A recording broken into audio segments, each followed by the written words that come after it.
उसमें मुझे कुछ ऐसी चीज़ें मिली कि जो मुझे सबके साथ में शेयर करनी चाहिए, प्रकृति से रिलेटेड है।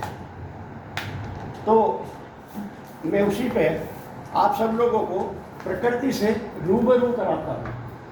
भगवान की कुछ लाइनें हैं और उसमें कुछ मैंने भी अपनी प्लस माइनस की हैं, लेकिन बेसिकली है वो बाहर से ही निकली हुई, कहीं से ना कहीं से। कभी खिड़की पर और कभी दरवाजे पर ठक ठक की आवाज़ होती है। कभी खिड़की पर कभी दरवाजे पर ठक ठक की आवाज़ होती है।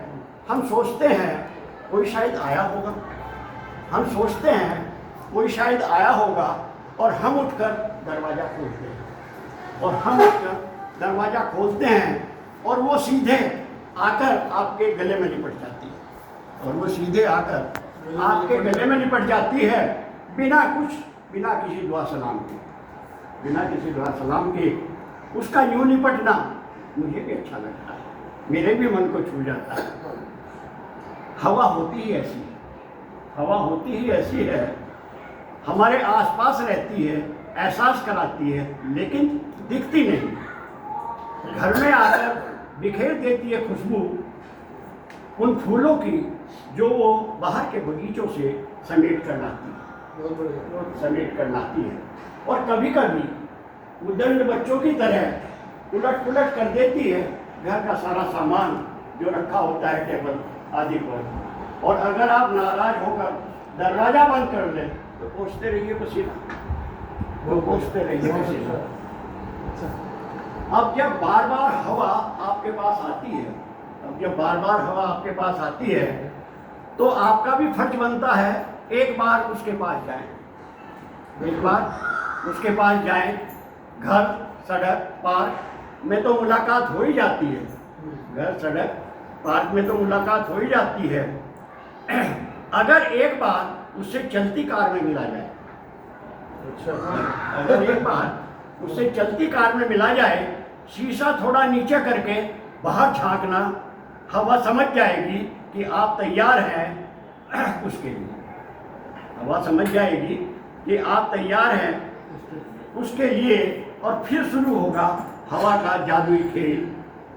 आप जितना तेज चलोगे वो उतनी ही तेजी से आपके पीछे दौड़ के आएगी और आपके बालों तथा चेहरे को सहलाएगी। और जब आपकी गति धीमी होगी तो हवा भी धीमे धीमे चलेगी, हवा की जगह कुछ बदल दो। हाँ। क्या बोले सर, क्या बोले? हवा की जगह कुछ और कर दो। हवा लगे हवा ना लगे जुकाम हो जाएगा।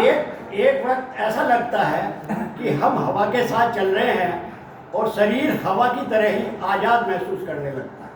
वाह, बहुत बढ़िया। और आनंद में आंखें आपकी अपने आप बंद हो जाती हैं, और तब हवा शुरू करती है अपनी बात आपके कानों में फुसफुसा कर। क्या? तब वो अपनी बात शुरू करती है आपके कानों में फुसफुसा कर। उसके पास दुनिया भर की खबरें होती हैं जो धीरे धीरे आपके दिमाग में भरती रहती है और आपको कार से मुक्त करके जोड़ देती है। बाहर पीछे छूटते सड़क किनारे पेड़ पौधे, खेतों में बिना प्लास्टर के बने मकान, कोई ऐसा नहीं जो उसकी नज़रों से बच जाए, जो उसकी नज़रों से बच जाए। गाड़ी से बाहर झांकते हुए हवा का हर कतरा अपने साथ ले जाता है आसपास की खुशबू आपके भीतर अपने भीतर महसूस कीजिए। आम के बाग की आई बोर की महक और गीली मिट्टी की सुगंध, गीली मिट्टी की सुगंध। आंखें अभी भी बंद हैं, लेकिन ये एहसास आपसे कुछ छूटने नहीं देगी जो आप खुली आंखों से शायद ही देख पाए। शोर के बावजूद आप कल्पनाओं की दुनिया में उतर जाते हैं। कार चल रही होती है और आप भी उसके साथ साथ आगे बढ़ रहे होते हैं, लेकिन आप कहीं और अलग जा रहे होते हैं, किसी दूसरे रास्ते पर। आप चल ही नहीं रहे होते हैं, बल्कि आप तैर रहे होते हैं और सहारा दिया होता है आपकी दोस्त हवा ने, और वो आपको भी स्वच्छंद बना देती है बिल्कुल अपनी तरह। वैसे कहते हैं किसी को हवा लगना अच्छा नहीं है, किसी को हवा अच्छा नहीं है। धन्यवाद।